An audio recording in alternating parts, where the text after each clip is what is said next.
En 1564, el mismo año del nacimiento de Shakespeare en Inglaterra, nació Galileo en Pisa, Italia, la cuna del Renacimiento. Pero Galileo estaba predestinado a una vida de problemas. Su padre era tan contestatario como lo iba a ser Galileo. La mentalidad abierta y la vasta educación que el joven Galileo recibió en los campos de la música, la literatura, el arte y la ciencia hicieron que nunca lograra controlar su lengua y que tuviese que sufrir en silencio. Apenas existen datos sobre su niñez, pero la fascinación que tempranamente mostró por la física revela que siempre poseyó una mente inquisitiva y abierta. Fue esta actitud lo que más tarde le llevaría al triunfo y a la catástrofe. Bajo la atenta mirada de su padre Vincenzo, Galileo aprendió a pintar, a tocar el laúd y a escribir poesía. En los peligrosos días que le aguardaban, la música y la pintura le proporcionaron una gran fuente de alivio. El joven Galileo no fue formalmente a la escuela hasta 1574, año en que su familia se trasladó a Florencia. En la Facultad de Medicina de la Universidad de Pisa fue en donde dio las primeras muestras de descontento y de oposición a la autoridad que marcarían su ascenso y su caída. Allí se ganó el apodo de El Disputas, debido a su tempestuoso carácter. Fue en Pisa donde se enfrentó por primera vez a las teorías del filósofo griego Aristóteles, que le perseguirían sin cesar. Su lucha por cortar las ramas secas de la teoría aristotélica, incuestionada durante siglos tanto por la Iglesia como por el Estado, provocaría su destrucción. Desde ese momento, la sombra de Aristóteles marcaría su vida. Galileo jamás aceptó ninguna afirmación basada en las apariencias. Pretendía que todo fuese demostrado por medio de la experimentación. Esto constituía una nueva y revolucionaria actitud. Durante sus estudios universitarios se reveló el temperamento que caracterizaría al joven agitador durante el resto de su vida.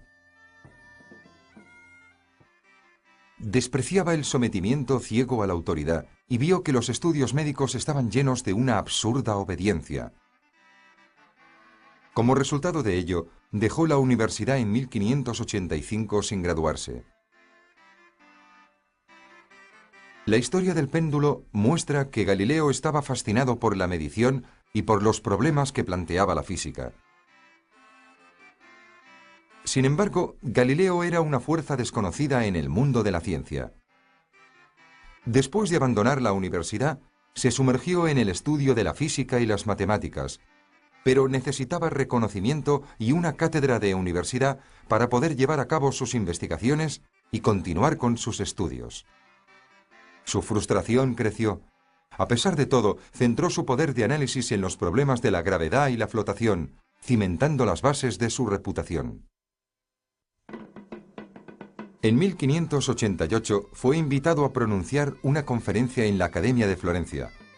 Aquella era la oportunidad por la que había estado suspirando y se aferró a ella con avidez, preparándose a conciencia, como solo haría posteriormente, para afrontar su proceso. Con una claridad pasmosa y una exquisita atención al detalle, él, Galileo, estaba listo para desafiar al mundo. Y, sorprendentemente, lo hizo con extremo tacto, cualidad por la que más tarde no destacaría, combinando el análisis matemático con un amplio conocimiento de la literatura antigua y moderna para realizar un brillante discurso. Su fama estaba asegurada. Pronto le concedieron el puesto que deseaba. En 1589, el Disputas, que entonces tenía 25 años, fue nombrado profesor de matemáticas en su antigua universidad, Pisa.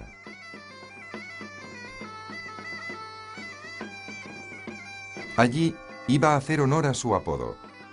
Desde su nuevo estatus recién adquirido, arrasaría el pensamiento de miras estrechas y aplastaría el peso muerto de la autoridad ignorante. Su ataque comenzó de inmediato. La aproximación a la ciencia de Galileo era innovadora y revolucionaria. En una época de supersticiones, estaba decidido a hacer tabla rasa, empleando las matemáticas para resolver los problemas de la física y el análisis geométrico y numérico para explicar el funcionamiento del mundo. puso los cimientos de la investigación moderna.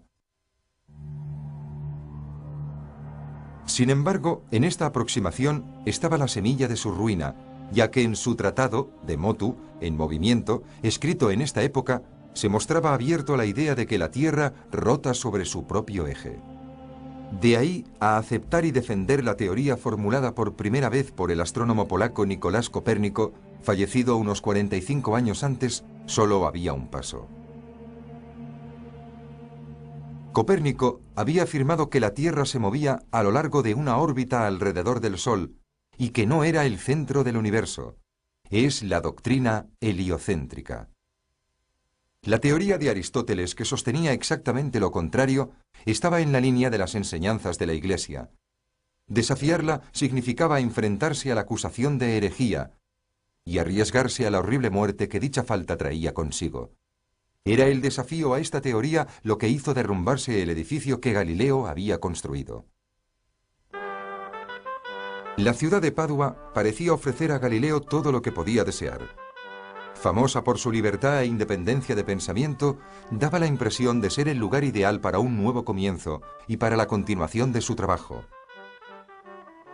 Su éxito material y su reputación profesional crecieron al mismo tiempo. Allí, Galileo inició un periodo de intenso y fructífero trabajo, estudiando, enseñando en privado e investigando. Todavía le quedaron energías para crear un taller donde producir instrumentos científicos y además proyectar y construir personalmente aparatos para sus investigaciones. A pesar de su actividad febril, o tal vez a causa de ella, Galileo tomó una esposa, la encantadora Marina Gamba, con quien vivió 10 años y tuvo 3 hijos, 2 niñas y un niño. La niña más pequeña, Virginia, era dulce y sensible, y durante su vida, transcurrida en un convento como la hermana María Celeste, mantuvo una larga correspondencia con su padre. Galileo daba gran importancia a esta relación, ya que le aportó sosiego en algunos de los periodos más solitarios y desagradables de su vida. Cuando Galileo abandonó Padua, también se separó de Marina, aunque de un modo amistoso. Pero Galileo no era persona inclinada a seguir el camino más fácil. Si no había ninguna razón para trabajar incansablemente, encontraba una. Entonces quiso regresar a Florencia. Además, estaba cansado de la rutina de la docencia. En 1609 llegó a Italia un objeto que iba a cambiar la vida de Galileo drástica y completamente. Un objeto que atrajo hacia él la ira de la Inquisición y casi le costó la vida. El anteojo.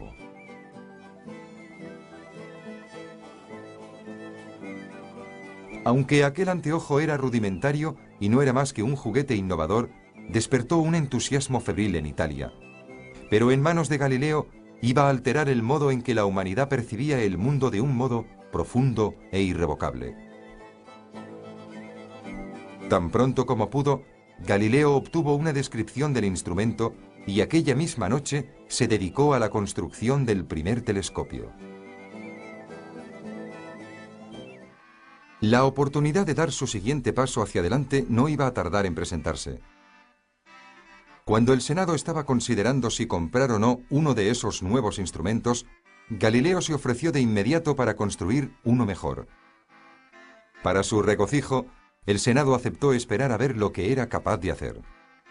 Galileo se puso a trabajar de inmediato, utilizando las mejores lentes venecianas, probando y rechazando modelos una y otra vez, luchando con los problemas de distorsión y aumento, hasta que a finales de agosto consiguió terminar un telescopio que sin duda iba a ensalzar su reputación, pues aumentaba en 9 veces la visión de cualquier objeto. Cuando lo presentó ante el Senado, el éxito fue instantáneo. Eso le reportó la cátedra vitalicia de matemáticas en la Universidad de Padua, además de un salario de 1000 florines anuales. Eso era solo el principio. Galileo transformó completamente su taller para orientarlo a la producción de telescopios, en un intento de conseguir una magnificación de las imágenes aún mayor. Pasó poco tiempo antes de que lo lograra y consiguió construir un telescopio de 30 aumentos. Fue este telescopio el que dirigió emocionado hacia los astros. Lo que vio Galileo a través de su telescopio le dejó anonadado. Los cielos abrieron las puertas de sus secretos y maravillas. Con cada nuevo descubrimiento, las pruebas de que la Tierra se movía eran cada vez más evidentes. Pero las propias vistas eran impresionantes para un observador del siglo XVII. En su pequeño libro Sidereus Nuncius, el mensajero de las estrellas, Galileo escribió: «Es una visión de lo más hermosa y agradable contemplar el cuerpo de la luna unas 30 veces más grande. Uno puede saber, con la certeza que nos proporcionan nuestros sentidos, que la luna, ciertamente, no posee una superficie lisa y pulida. Al contrario, es rugosa y desigual, como la propia superficie de la Tierra. Está llena de grandes protuberancias, abismos profundos, suaves colinas y profundos valles».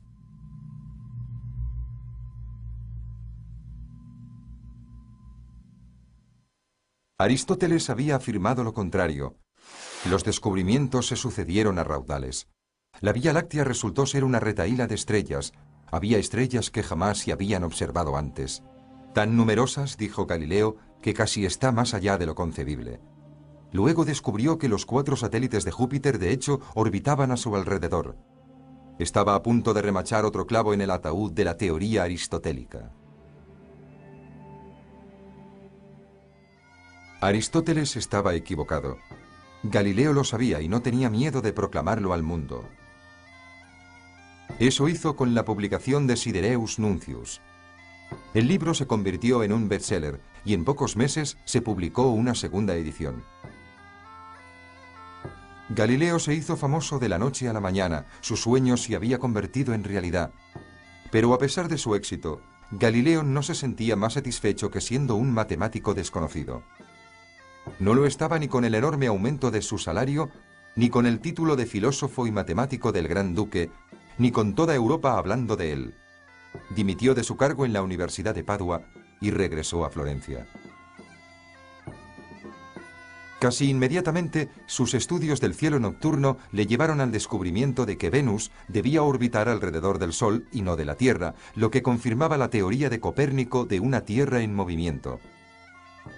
A medida que Galileo ganaba en confianza y seguridad, también aumentaba la indignación y la determinación de sus enemigos para aplastar al presuntuoso astrónomo. Ajeno al hecho de que una feroz tormenta estaba a punto de desencadenarse sobre él, Galileo fue a Roma para convencer a la orden religiosa de los jesuitas de la verdad de sus observaciones. En eso tuvo un éxito completo. Fue bien recibido por el Papa y le ensalzaron allí donde fue. Rebautizó su nuevo instrumento con el nombre de telescopio y regresó a Florencia alentado por su buena fortuna.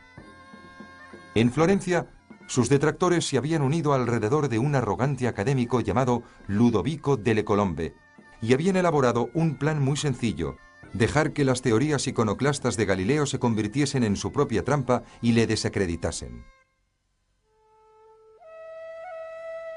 Poco a poco, empujaron a Galileo hacia su destino. Se produjeron violentas discusiones acerca de si la forma era el factor decisivo en mantener un objeto flotando, y Galileo cayó víctima de su feroz carácter y de su incapacidad para tratar con ignorantes.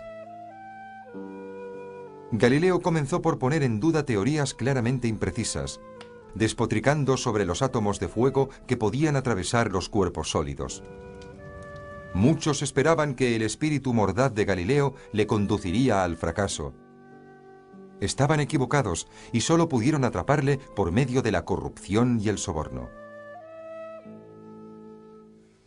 El desenlace se produjo a raíz del descubrimiento por parte de un jesuita alemán, el padre Christoph Scheiner, de unas misteriosas manchas en el Sol, unos puntos negros sobre la superficie del Sol.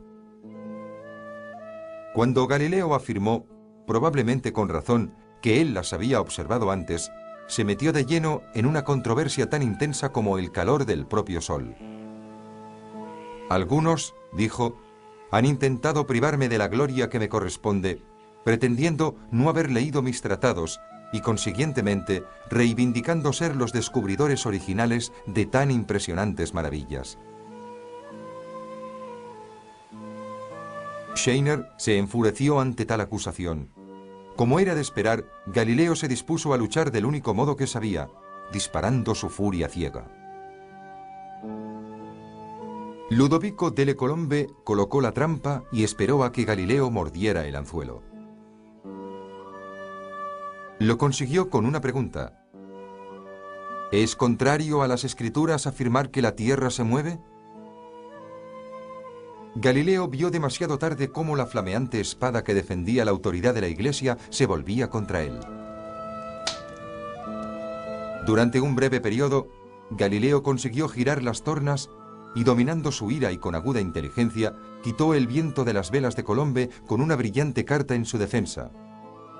La Biblia, afirmó, no debe ser utilizada como arma arrojadiza por una escuela filosófica contra otra.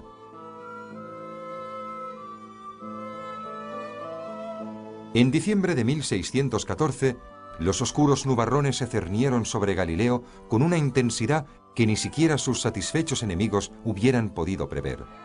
Un monje dominico, Tommaso Caccini, se presentó ante su congregación y afirmó que las matemáticas eran la obra del diablo y que los matemáticos deberían ser expulsados de las naciones cristianas. La idea de que la Tierra se mueve, proclamó Caccini, es equivalente a una herejía, y el castigo por herejía era ser quemado vivo en la hoguera. Sostener las ideas de Galileo ya no era seguro. Todo el mundo conocía la historia del monje dominico Giordano Bruno, que había insistido en apoyar la teoría copernicana de un sol estático. Giordano Bruno había sido denunciado a la Inquisición, probablemente torturado y quemado en la hoguera. Ese era el castigo por herejía. No formaba parte de la naturaleza de Galileo permanecer con los brazos cruzados y permitir que el progreso del mundo fuese detenido por la ira de un rencoroso cura. Sin embargo, la relación entre los dominicos y el Santo Oficio de la Inquisición era muy estrecha. ¿Cómo podía librarse de la espada que le estaba lamiendo el cuello y conservar al mismo tiempo su integridad científica? Comenzó a tener miedo. En 1615 se citó a Galileo para que se presentara ante el Papa en Roma. El libro de Copérnico, que exponía la teoría heliocéntrica, había sido momentáneamente suspendido para hacer ciertas correcciones. Un término ambiguo que significaba que los fragmentos considerados heréticos iban a eliminarse. Galileo sería conducido ante el Papa y advertido de que debía abandonar dicha teoría. Consciente de que si se negaba sería condenado por la Inquisición, Galileo se dispuso a celebrar el encuentro y aceptó la advertencia y a partir de entonces controló su temperamento y esperó un momento más oportuno para exponer de nuevo sus creencias. Eso no fue suficiente para los enemigos de Galileo, que no solo querían silenciarle, sino dejarle fuera de juego para siempre. Sus adversarios más poderosos hicieron todo lo que hacen las autoridades corrompidas. Falsificaron el documento que recogía la entrevista con el Papa y lo guardaron en los archivos del Vaticano, preparando para Galileo casi una condena a muerte definitiva. Más tarde, ese documento estaría a punto de llevarle a la hoguera. Según ese documento falsificado, a Galileo se le ordena retractarse de sus ideas, que el Sol es el centro inamovible del mundo y que la Tierra se mueve en torno a él, idea que no deberá sostener, enseñar ni defender en ninguna forma, ni verbal ni escrita.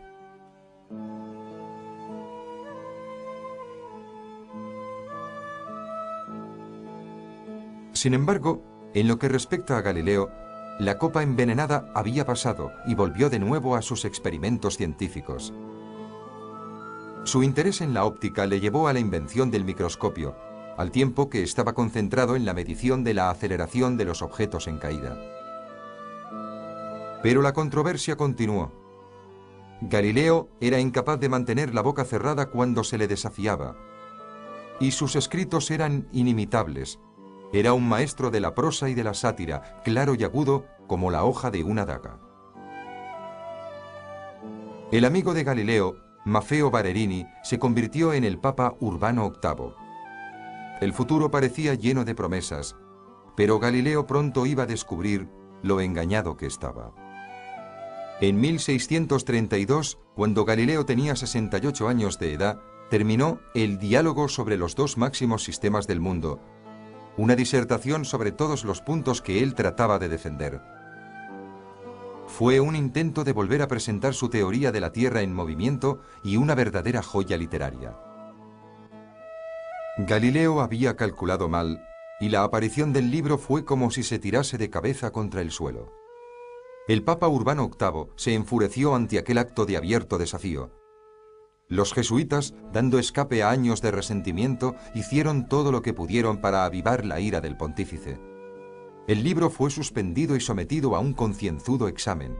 Cuando Galileo se dio cuenta del resultado, se quedó totalmente mudo, sorprendente para un hombre como él.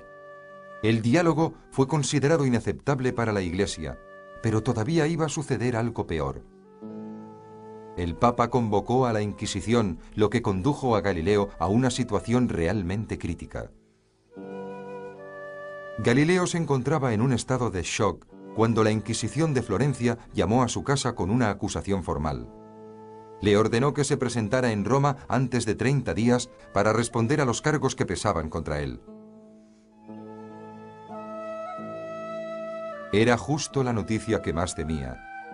Galileo iba a ser acusado de herejía y procesado. En Roma se celebraron una serie de vistas e interrogatorios para poner a prueba las convicciones y la inteligencia de Galileo.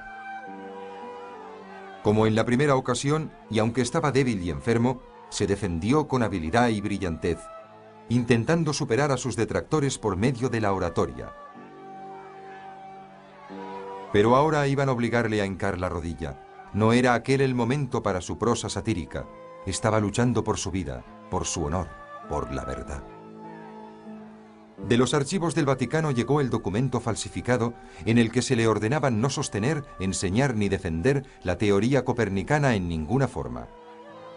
Galileo protestó y afirmó que dicho documento no recogía los hechos correctamente.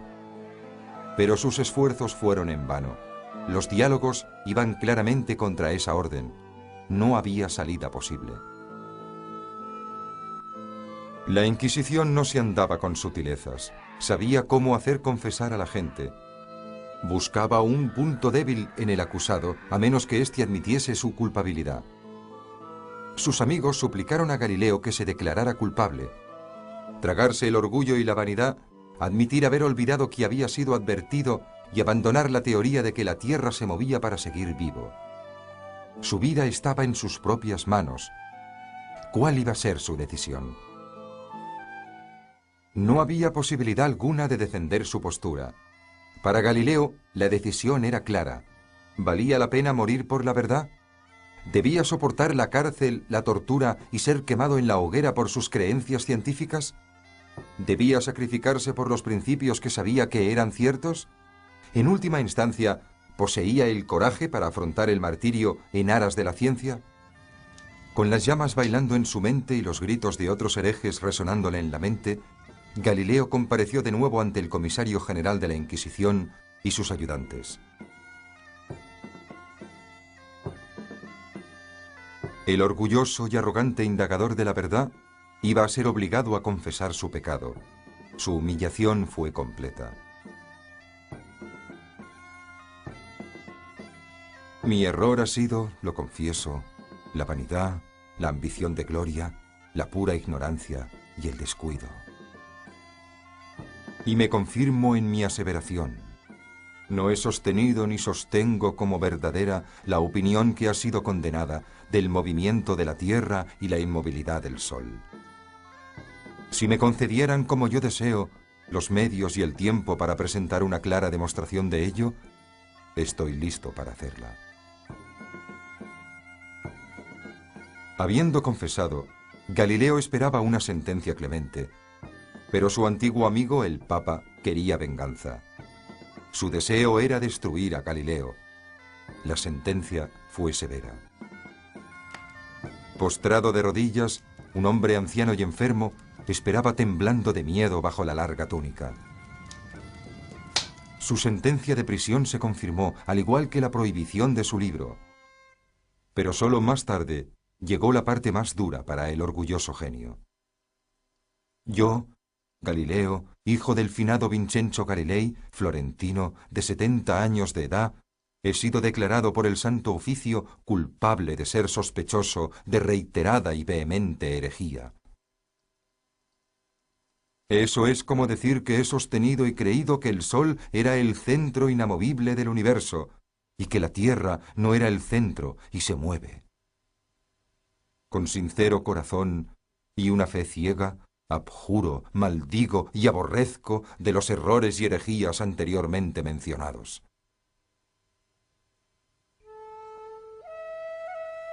La ignorancia y el miedo, los peores enemigos de la verdad, habían vencido. El progreso científico en Italia se detuvo en seco.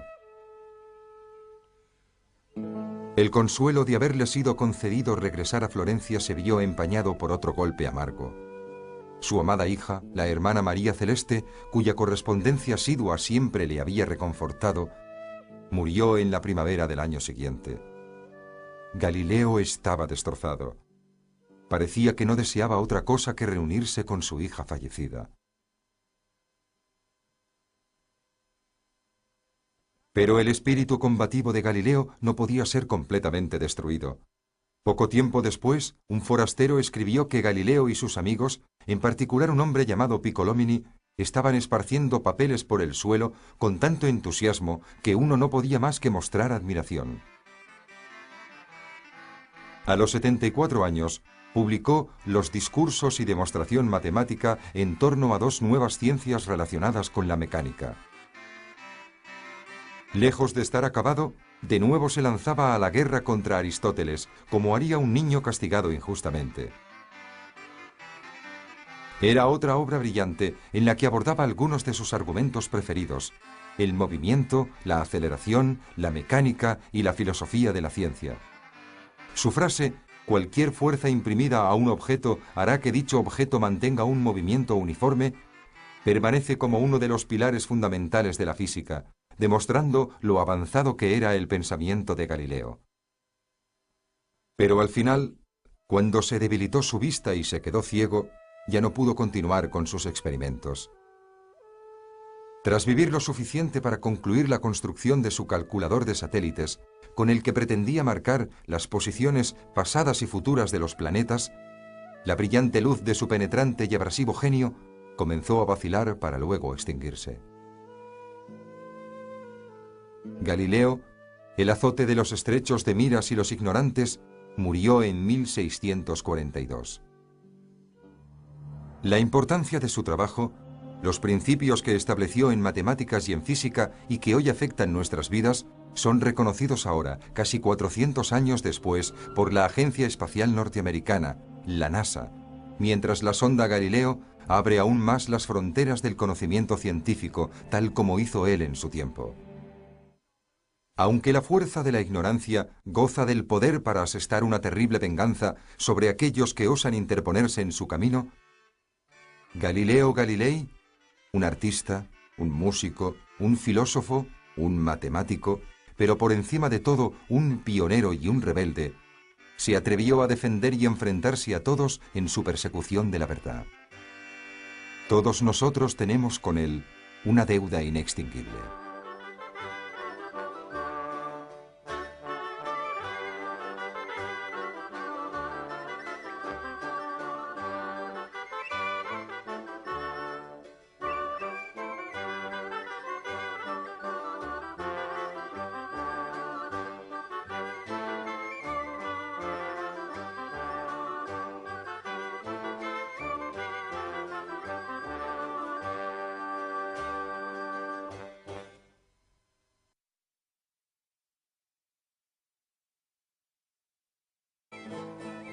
En 1609 llegó a Italia un objeto que iba a cambiar la vida de Galileo drástica y completamente. Un objeto que atrajo hacia él la ira de la Inquisición y casi le costó la vida. El anteojo.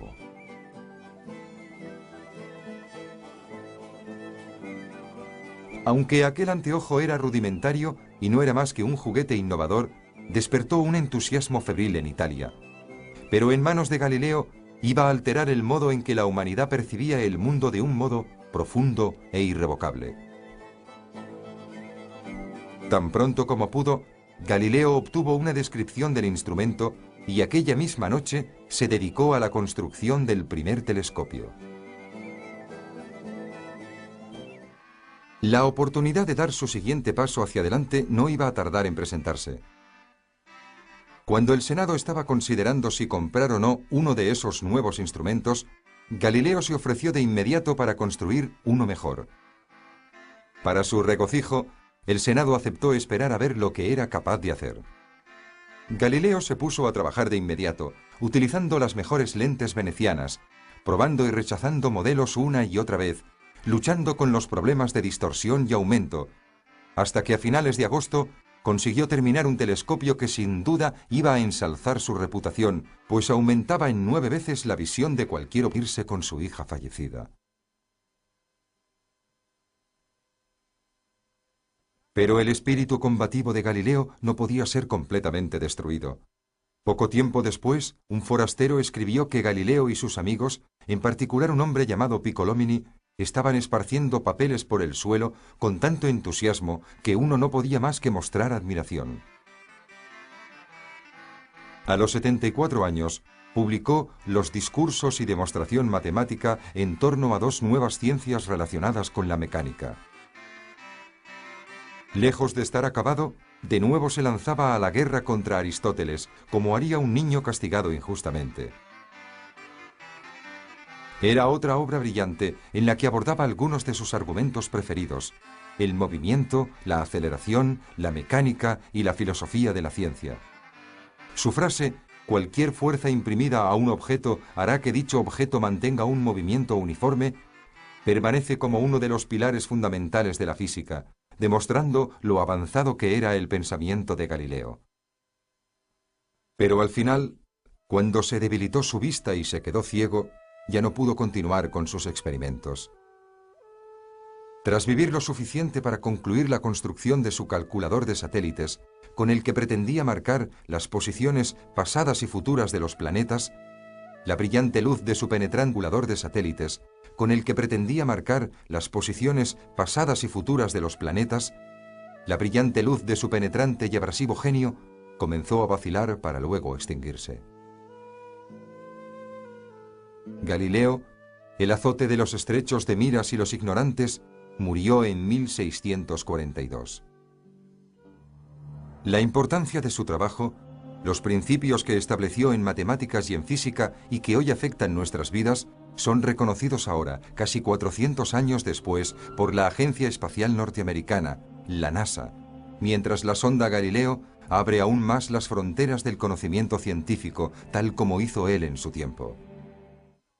Aunque la fuerza de la ignorancia goza del poder para asestar una terrible venganza sobre aquellos que osan interponerse en su camino, Galileo Galilei, un artista, un músico, un filósofo, un matemático, pero por encima de todo un pionero y un rebelde, se atrevió a defender y enfrentarse a todos en su persecución de la verdad.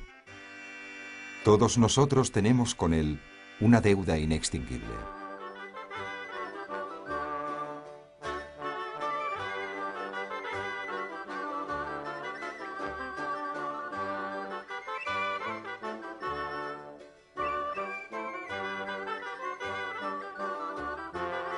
Hacia los astros.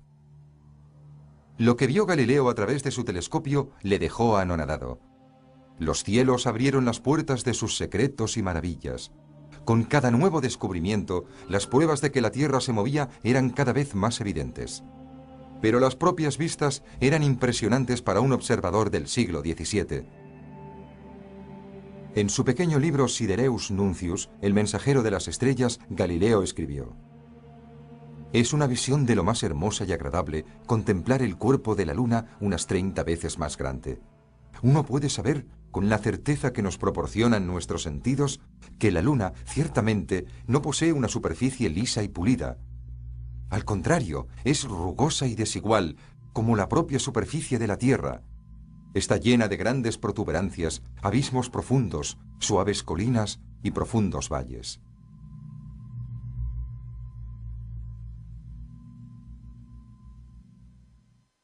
Aristóteles había afirmado lo contrario. Los descubrimientos se sucedieron a raudales. La Vía Láctea resultó ser una retahíla de estrellas. Había estrellas que jamás se habían observado antes. Tan numerosas, dijo Galileo, que casi está más allá de lo concebible. Luego descubrió que los 4 satélites de Júpiter, de hecho, orbitaban a su alrededor. Estaba a punto de remachar otro clavo en el ataúd de la teoría aristotélica. Bajo la atenta mirada de su padre, Vincenzo, Galileo aprendió a pintar, a tocar el laúd y a escribir poesía.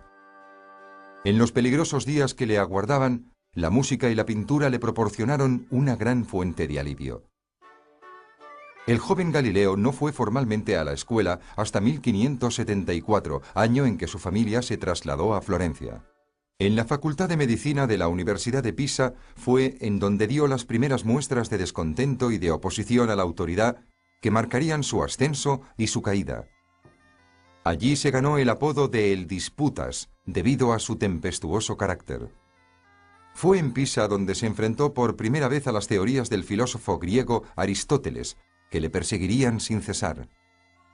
Su lucha por cortar las ramas secas de la teoría aristotélica, incuestionada durante siglos tanto por la Iglesia como por el Estado, provocaría su destrucción. Desde ese momento, la sombra de Aristóteles marcaría su vida. Galileo jamás aceptó ninguna afirmación basada en las apariencias. Pretendía que todo fuese demostrado por medio de la experimentación. Esto constituía una nueva y revolucionaria actitud. Durante sus estudios universitarios se reveló el temperamento que caracterizaría al joven agitador durante el resto de su vida.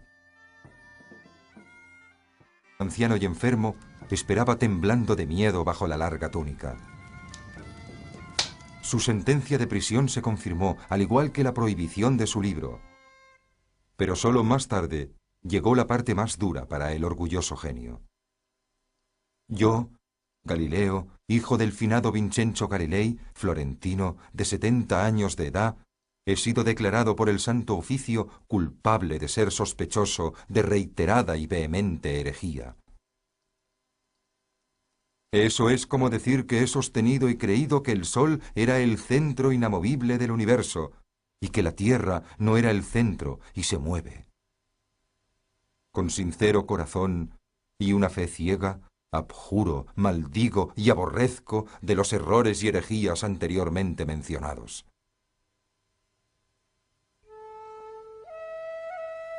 La ignorancia y el miedo, los peores enemigos de la verdad, habían vencido. El progreso científico en Italia se detuvo en seco. El consuelo de haberle sido concedido regresar a Florencia se vio empañado por otro golpe amargo. Su amada hija, la hermana María Celeste, cuya correspondencia asidua siempre le había reconfortado, murió en la primavera del año siguiente. Galileo estaba destrozado. Parecía que no deseaba otra cosa que reunir de cómo la flameante espada que defendía la autoridad de la Iglesia se volvía contra él. Durante un breve periodo, Galileo consiguió girar las tornas y, dominando su ira y con aguda inteligencia, quitó el viento de las velas de Colombe con una brillante carta en su defensa. La Biblia, afirmó, no debe ser utilizada como arma arrojadiza por una escuela filosófica contra otra.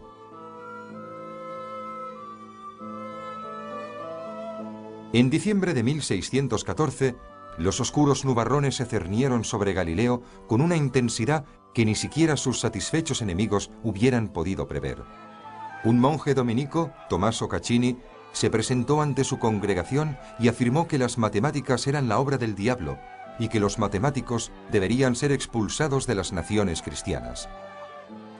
La idea de que la Tierra se mueve, proclamó Caccini, es equivalente a una herejía, y el castigo por herejía era ser quemado vivo en la hoguera. Sostener las ideas de Galileo ya no era seguro.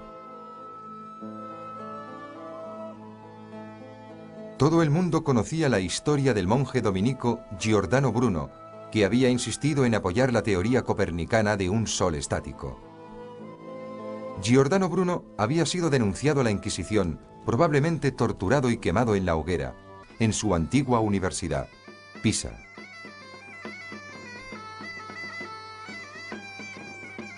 Allí iba a hacer honor a su apodo.